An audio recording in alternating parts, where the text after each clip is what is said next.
Just in front of you, you see remains of a big, large temple dedicated to two goddesses, Venus and Rome, just in front of you, okay? Where you see these big ups in front of us. And this temple was the largest of the hundreds of temples in the city of Rome during the imperial time. And it was built by a very famous emperor, Emperor Hadrian. Okay? He ruled Rome at the beginning of the 2nd century AD. He was a good architect, so he designed himself this temple. And to make room to build the temple, he had also to move the colossal gilded bronze statue that I have already showed you. Remember? Okay. And so the original position of the gilded bronze statue was where you see just in front of us the terrace where all these people is walking around. So Emperor Hadrian had to move this statue, and with the help of 24 elements, so we can have an idea of what this statue was. And next to the temple, you can see an arch, a triumphal arch, that was dedicated by Emperor Titus. Remember him? Because he was the emperor who inaugurated the Flavian Amphitheater in the year 80 AD. The arch was dedicated to Emperor Titus by his younger brother, the Emperor Domitian, to celebrate his victory in Jerusalem against Judea. And in fact, inside the arch there are two fine bas reliefs representing two moments of the triumphal procession of the Emperor Titus entering Rome when he came back here after the war in Judea. Okay? And next to the Arch of Titus, you see all this green area. It is the Palatine Hill. Okay? And as you probably already know, it was the hill where Rome was founded. Our next step will be enter the Palatine Hill. So there is a lot of shade because you see there are many trees, many plants. Okay? And we will finish our tour in the terrace that you see behind the Arch of Titus. Okay? And on the left there is also another important monument, the arch, the triumphal arch, dedicated to the Emperor Constantine, the first Christian emperor. Okay? Now,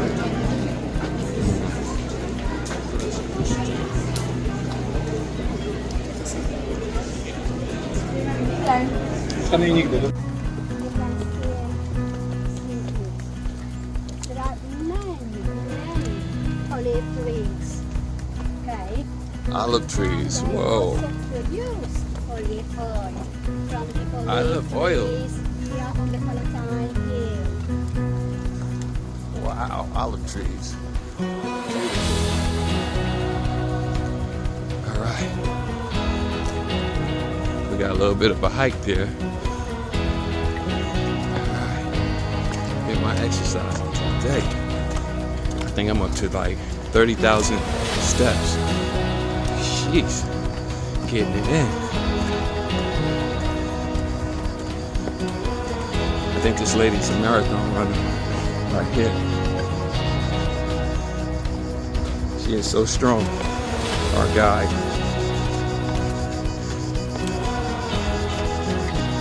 All right.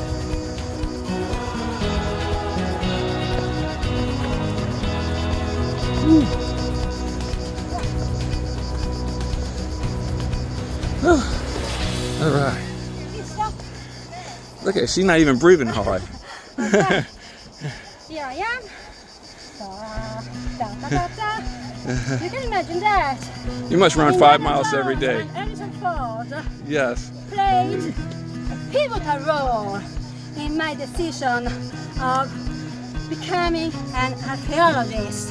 Okay, but studying at university, I discovered that being an archaeologist was a little bit different from what Harrison Ford showed us In the movie, in the movies. Okay. a lot of exercise. Yes, it is a very exciting job, of course, but you have to study a lot.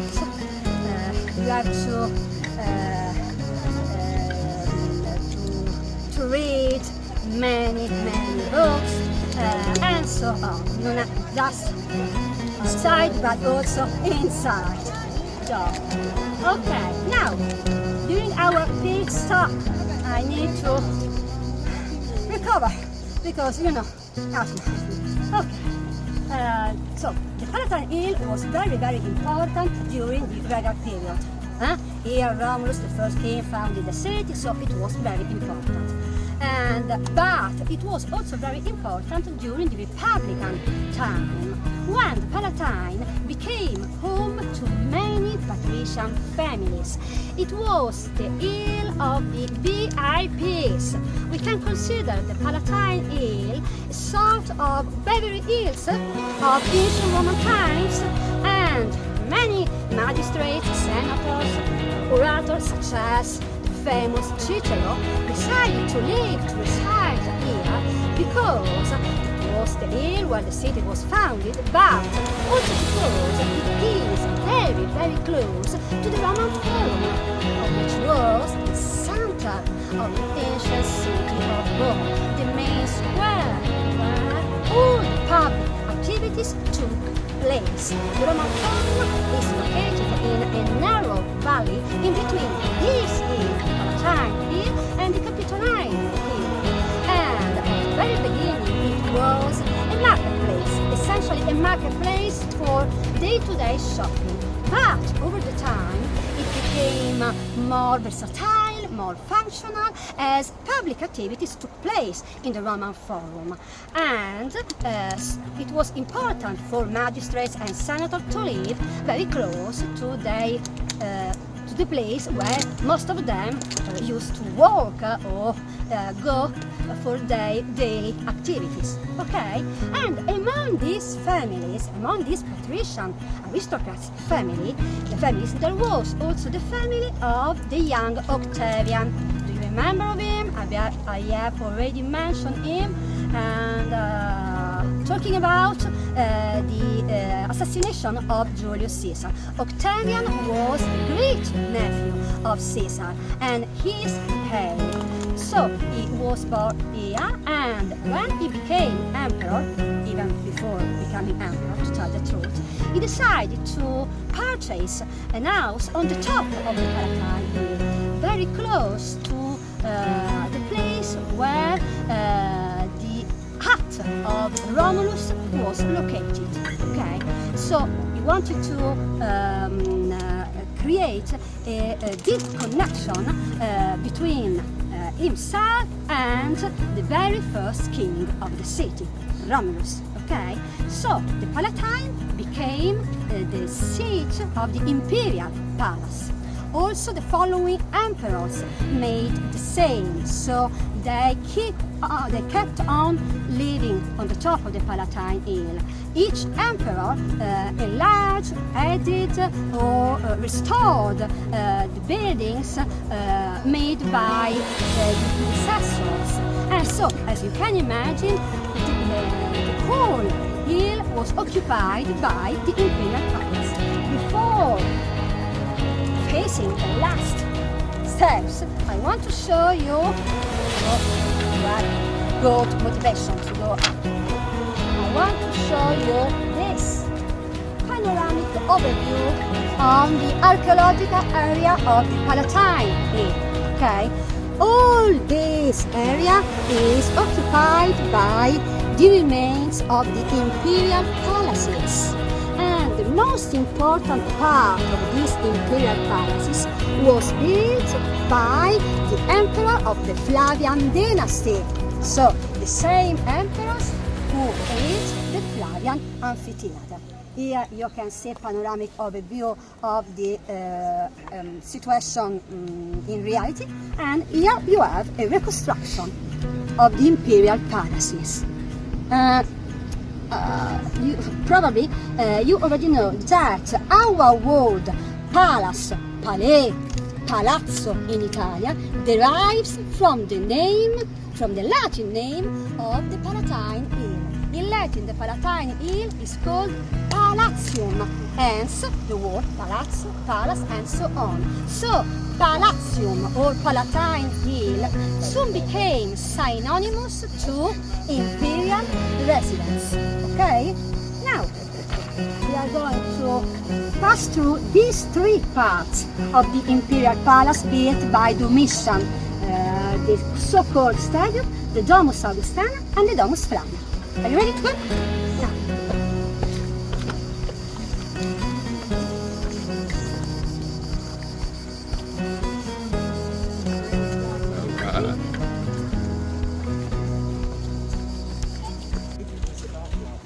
Yeah, the imperial family, Yeah. the Flavian dynasty. Yeah. Yeah, of course. Very keen with the Flavian dynasty. So, Flavia. Yeah.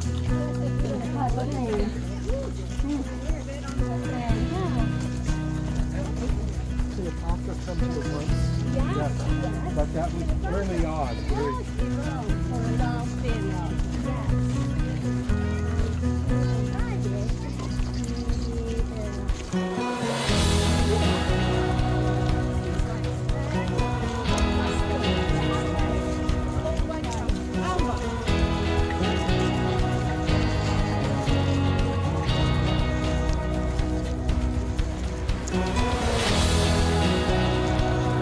Wow.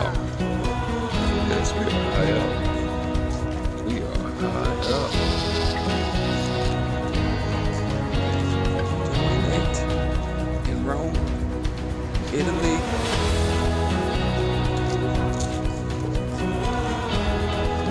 Claude the Explorer.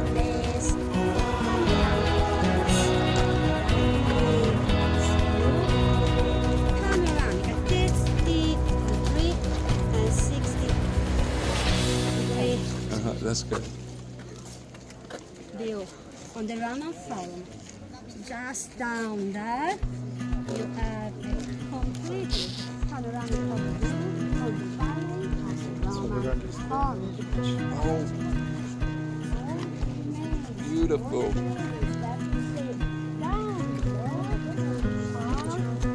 Belong to the Roman Forum. Okay, right down here.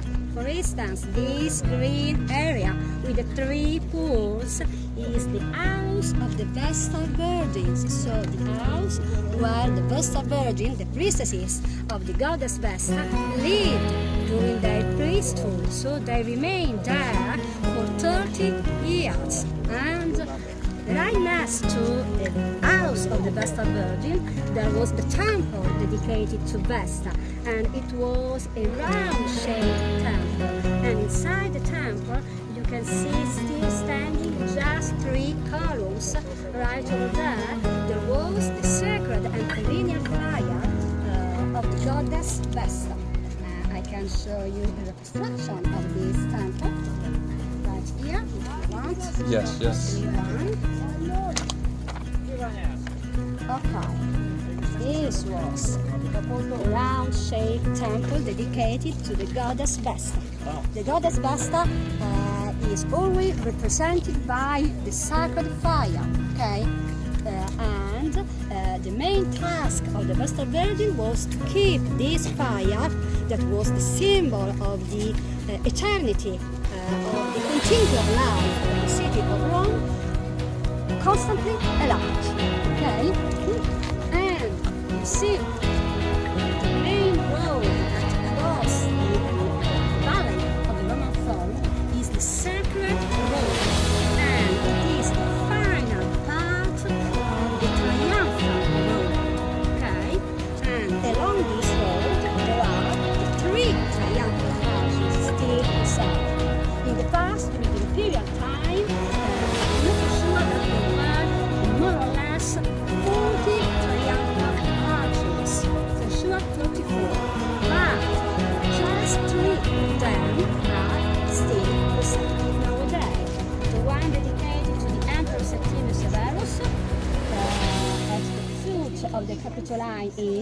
the one dedicated to the Emperor Titus, and the one dedicated to the Emperor Constantine the Great. Okay? All these three arches are built along the sacred way, the sacred road. Okay? The road for the triumphal processions. And you see, there are also many other buildings. Just in front of us, for instance, we have two temples. The colonnade that you see on my left is dedicated, as you can read in the description, to an emperor, Divo Antonino. Ancient Romans deified the emperors after their death. The first man to have the honor of the deification, of becoming a god, was Caesar. And his aide, the young Octavian, built for him a temple that is now not very well preserved. Can you see that grey part of the roof? Okay. Beneath that, there is the shrine where the ashes of Julius Caesar were probably put after the cremation of his body. And on the place of the cremation, the young Octavian decided to build a temple dedicated to the divine Julius Caesar. So he could also boast of being the descendants of a god, because his great uncle was deified by the Roman people. Okay? And as you see just in front of us, that bronze door, the door is the door of a small temple, then turned into a Christian church.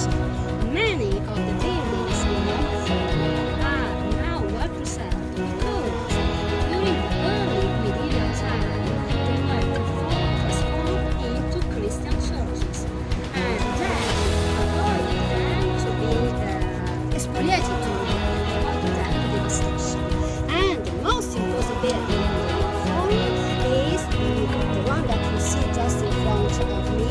These three overwhelming arches belong to the Basilica of the Emperor Maxentius, the emperor that Constantine defeated at the famous Battle of the Milvia Bridge at the beginning of the 4th century AD.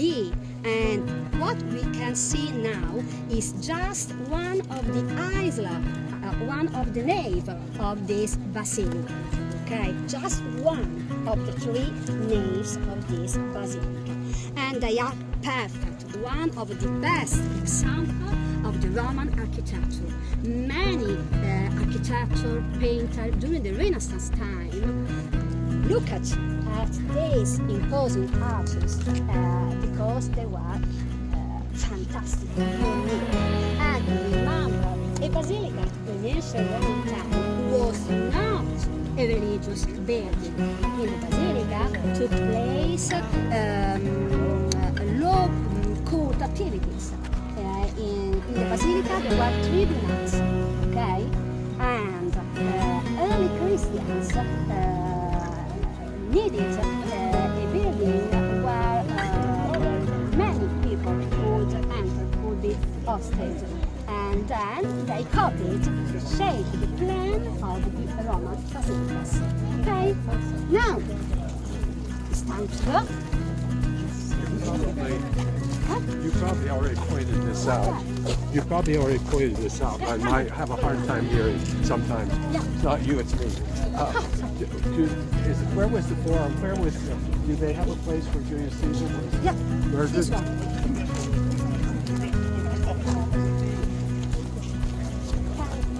That semicircular roof. Okay, that is his roof. And his ashes were then put inside the shrine in altar, and over this altar, then the temple dedicated to Julius Caesar is erected. So, right in the middle of the Roman Forum, the main part of the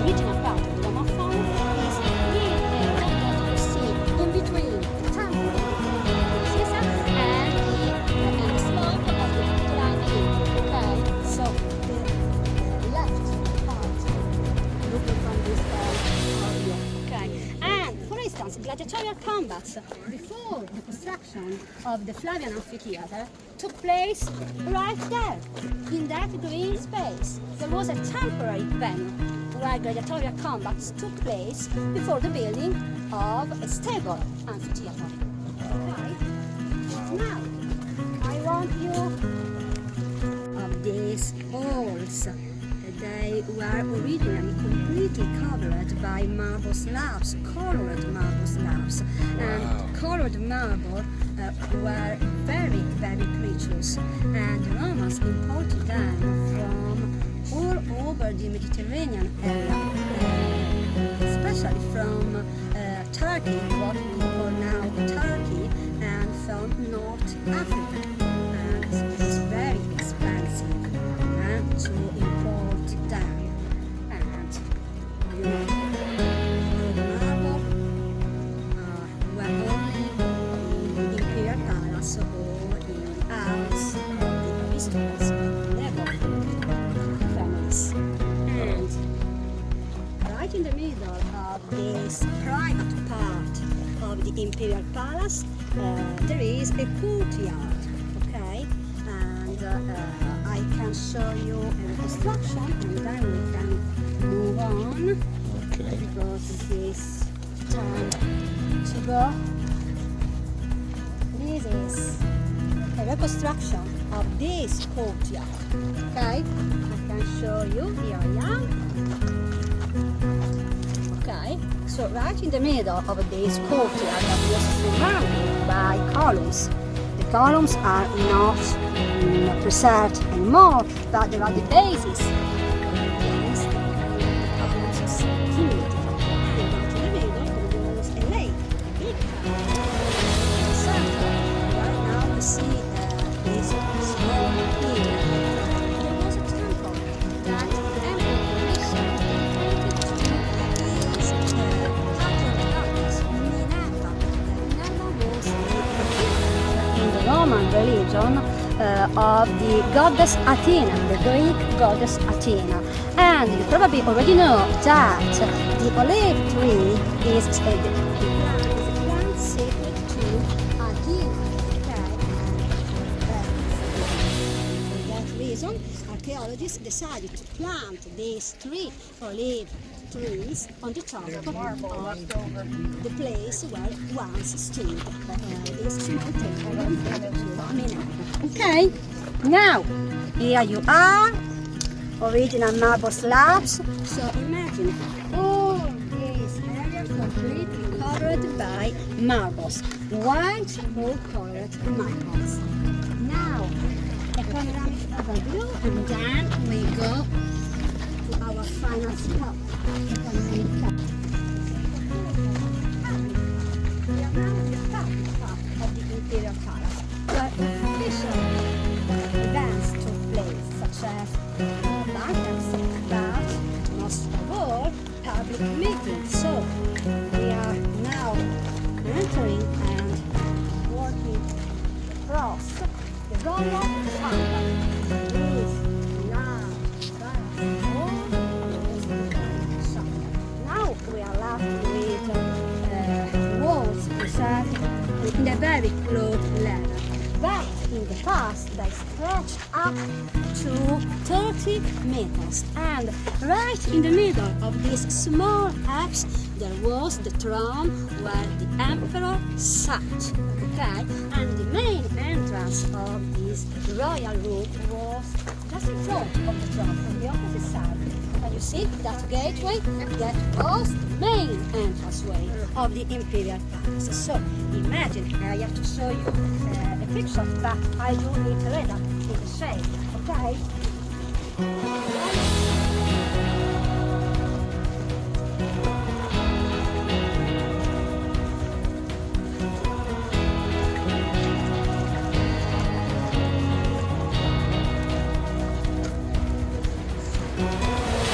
What is that? Yeah.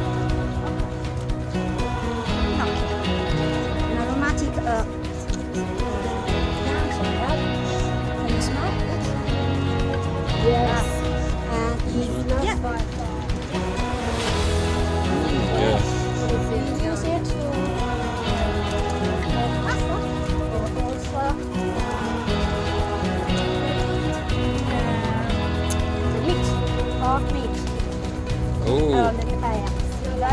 like licorice.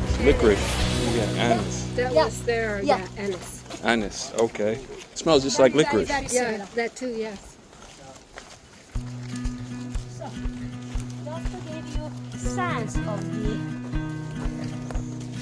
grandeur of the Imperial Palace, we have here just one portion of the foot of a big statue. Here it is, just Oh, the foot. portion of the foot. And down See a below, toenail? you can see an underground corridor that linked this part of the palace to another portion of the imperial residence. And as you can see, it's still very well preserved, the original mosaic floor. And as I have already showed to our cameraman, here I have for you this small piece of marble or stone. It is a tessera, one of the small pieces that in ancient times was used to form this kind of fragment. Okay? Small pieces like this one. And walking along the pathway on the Palatine Inn, there are a lot of them. Obviously, it is forbidden to take them. So now that I have shown you this one, I put it away. Yeah, and you see? Yeah. You can also touch it. You can take it with your hand.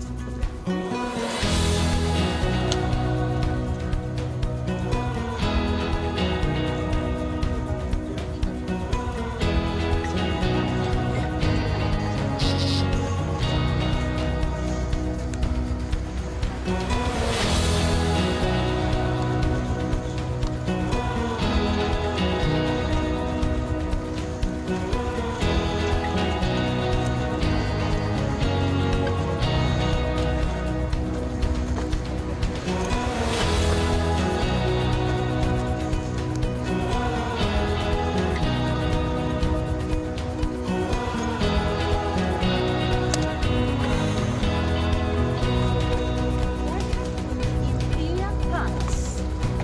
We have just entered the so-called stadium. This part of the Imperial Palace has the shape of an ancient stadium. The stadium was a building in ancient Greece and then also here in Rome where athletic competition took place. The first stadium ever built was the Stadium of Olympia in Greece, you know. And then also the Romans built a stadium here in the city. And this part of the Imperial Palace has just the shape of a stadium, but probably they did not use this space as a stadium, but it was just a garden, okay, where the emperors and the members of the court, of the royal court, could have walked among flower beds, or also could ride on horseback.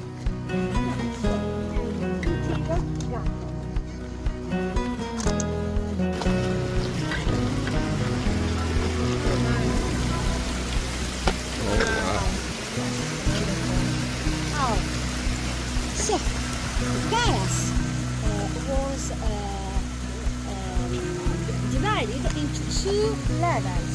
We are on the upper level, but from this palace we have one panoramic overview on the lower level. And also in the lower level there was a central courtyard, and right in the middle of the courtyard there is, let's see, a wonderful fountain. And now the water flows again in this ancient fountain, thanks to restoration works and some years ago, these restoration projects, they have the idea of reactivating most of the fountains of ancient Renaissance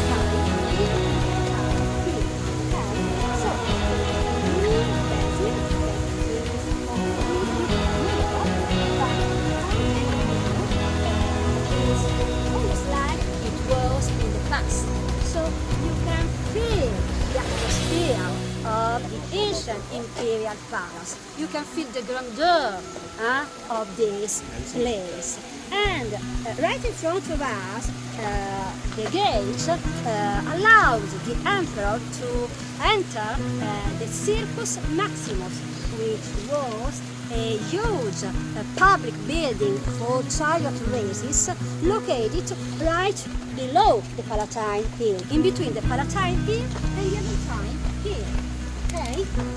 And the chariot races were the most popular public entertainment in ancient Roman society. Probably ancient Romans loved chariot races even more than the chariot contests. Okay? Now, we actually reach our final point, our final destination. Since more or less 2,000 years ago. Okay, now we don't have marble slabs, but the walls are still standing, and they are made out of bricks and concrete. Romans were mortar, okay, in our cement. Okay, and Romans were master in working with concrete and bricks. Concrete allowed them to shape the space. Okay? And in Roman architecture, they used to build according to these three main purposes. The buildings had to be solid, useful, and beautiful. So they are. Okay, they took care of aesthetics, but also of the utility. Okay.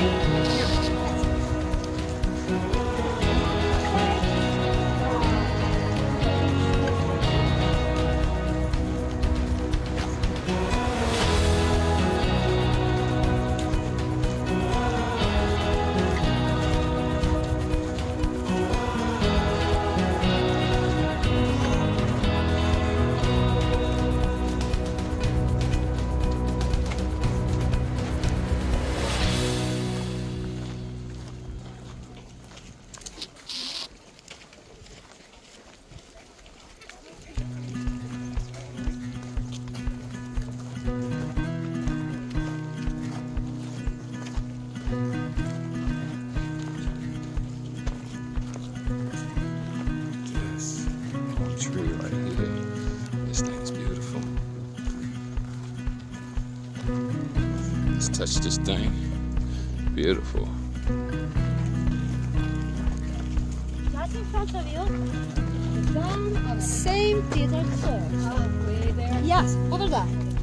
Okay, the dome right in front of you. The dome of St. Peter's Church on the Vatican.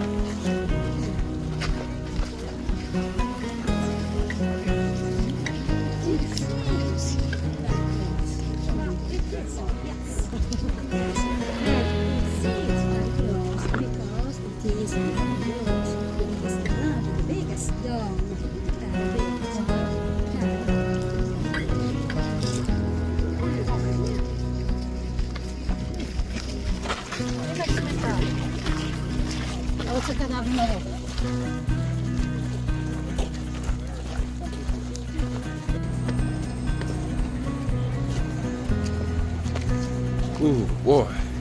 Getting my exercise in today. Yeah, it's been something, right? It's beautiful.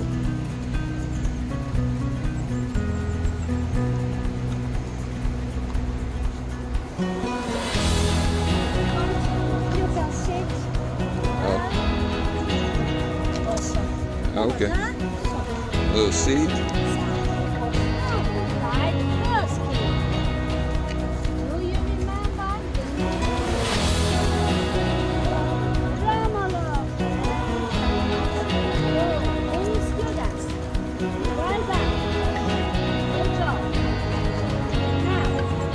Who was the first king?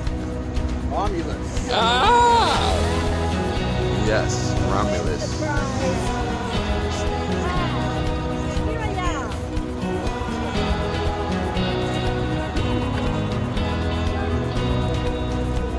Myth of the origin of Rome. So, Romulus had a twin brother, Remo, and they were sons of the god Mars, the god of war, and of the Vestal Virgin Rhea Silvia. Rhea Silvia was the daughter of King Numitor of Alba Longa. Alba Longa was a mythical city, a southern of water who later became... Oh, there you go.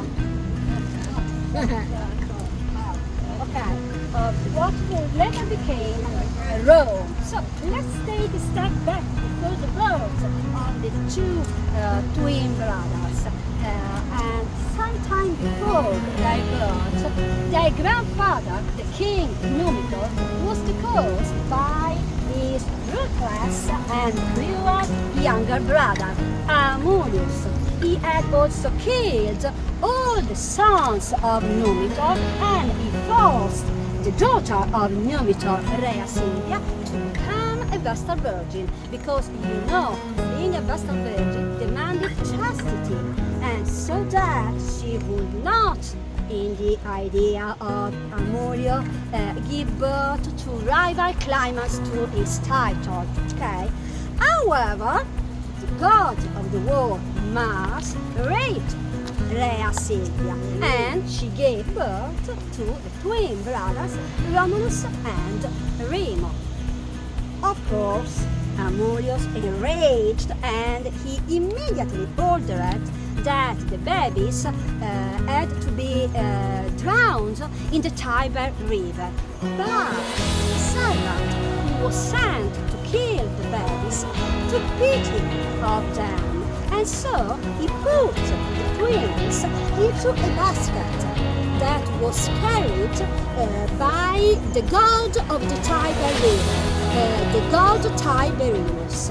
And the basket arrived at the base of the Palatine Hill, where a she-wolf rescued the babies, and she suckled them. Okay? And in fact, one of the most iconic symbols of our city is this she-wolf suckling the twin babies Romulus and Remus. And she-wolf nursed and sheltered Romulus and Remus until they were discovered by a shepherd, Faustolo, who lived on the top of the Palatine Hill. He and his wife took in the babies, and they raised them as their own. Once they grew up, Romulus and Remus took revenge of their great uncle, the ruthless and cruel Amulius, and they reinstated on the throne of Alba Longa the legitimate king, their grandfather, the king Numitor. And at this point, Romulus and Remus set out to found a city of their own. But remember, they were sons of the god Mars, so they immediately started quarreling and arguing over some details, such as which of them should be the founder of this new city. And all the thing ending with Romulus killing his twin brother Remo and founding the city, this new city, on the top of the Palatine Hill, the hill where Romulus had been rescued when he was a child.